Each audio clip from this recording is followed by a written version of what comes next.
Welcome everybody. Today I'm going to be sharing with you tips and techniques for brewing coffee using the Capresso Pour-Over Kettle. The Pour-Over Kettle is an excellent product to use for brewing all different types of manual brewing methods and also steeping different types of tea. Before we get into pour-over brewing, let's talk about some of the equipment that we're going to be using today. Of course, we've got our pour-over kettle, and I also have this vessel here with a gold tone filter that we're going to use brew our coffee. I like using a gold tone filter because it's a little bit more porous and it lets through a little bit more coffee solubles, so you get a really smoky roasted taste in your brew. A lot of other people might prefer to use a paper filter. A paper filter is not going to be quite as porous, so you get a cleaner, fresher taste, a little bit more nuanced and a little bit more bright. With the Capresso Pour-Over Kettle, you're going to have the gooseneck spout, which is going to really help you control your flow rate. You also have an easy to grip, large open handle. This large open handle is super important because no matter what size hand you have or how you feel comfortable holding the kettle, it's going to give you those options and versatility. Another really important aspect of pour-over brewing is programming your time and your temperature. So when we say time, you want to have your extraction completed within anywhere between 2.5 to 4 minutes. For temperature, you want to lock it in anywhere between 195 to 205 degrees. For today's recipe, I'm going to be using a 17:1 ratio. That's 17 parts water to 1 part coffee. I'm also going to try to aim to finish my brew time right around 3.5 minutes. Now, the kettle itself is great because using this timer button, I'm going to just dial that right in. I also have the ability to control the temperature. Anywhere from 140 degrees all the way up to 212 degrees. Now, if we were brewing black tea, 212 degrees would be perfect. But in this case, we're going to be brewing coffee, and I'm going to dial us down to right about 205 degrees, which I think works really well for my recipe. Whatever works best for you, or whatever your flavor preferences are what you should use. In this case, I'm using a conical burr grinder with fresh roasted coffee. We have a micro roaster in Brooklyn that we work with. I've already got some ground up here. When it comes to grind size, I'm using a medium grind.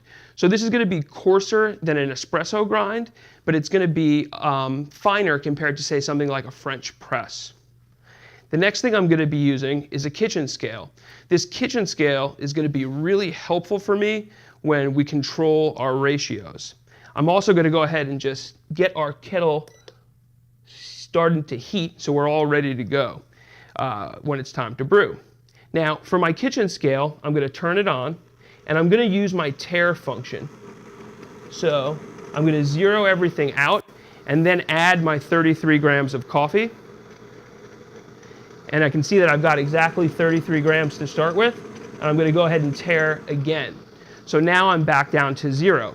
When I start to use my controlled pour, I'm going to use that kitchen scale to get all the way up to 544 grams of water to 33 grams of coffee. That's going to give me my 17:1 ratio. So I can see here I'm at 205 degrees. I'm going to go ahead and take the kettle right off of the base, and I'm going to use my countdown timer before I start pouring.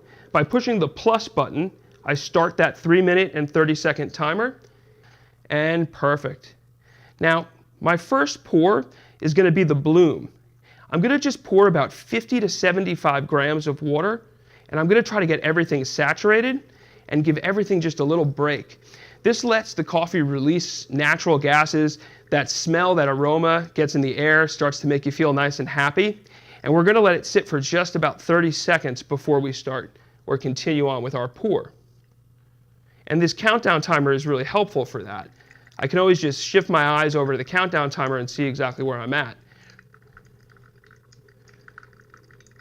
And I'm just going to continue to pour in about 100-gram increments, using my countdown timer as the guide because I know I want to get up to 544 grams total by the time my 3-minute and 30-second counter runs out.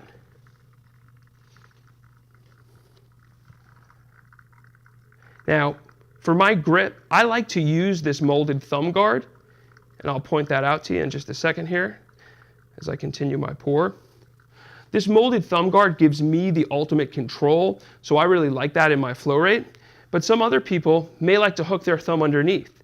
It gives you just a little bit more support for your wrist, and it makes it a lot easier to pour for some people. Now, I'm just going to do a quick check of my scale, and I see that I'm at 385 grams total. Again, I'm looking to get to 544 grams, and I've still got 1 minute and 46 seconds left on my countdown timer.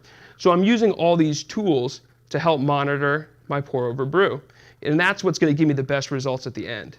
I've hit my 544, or just slightly over. Remember, it's not a perfect science, so if you go over a little bit or you use a little bit too much coffee, that's really the fun part of this, is experimenting with different recipes, different flavor profiles, different roasts. For different steeping and brewing different types of tea, you want to be able to set it for different temperatures and different steeping times. So again, having that programmability in the Capresso Pour-Over Kettle is a great benefit. For green teas, you might want to set it to about 165 degrees and steep them for a little less time, maybe 3-4 minutes. When you're using heavier teas like black teas or herbal teas, it's going to be really great to set it all the way up at 212 degrees. You can see my countdown timer just expired. And we're all set here. Delicious cup of pour-over brew. Now that's how you brew the perfect cup of coffee with Capresso.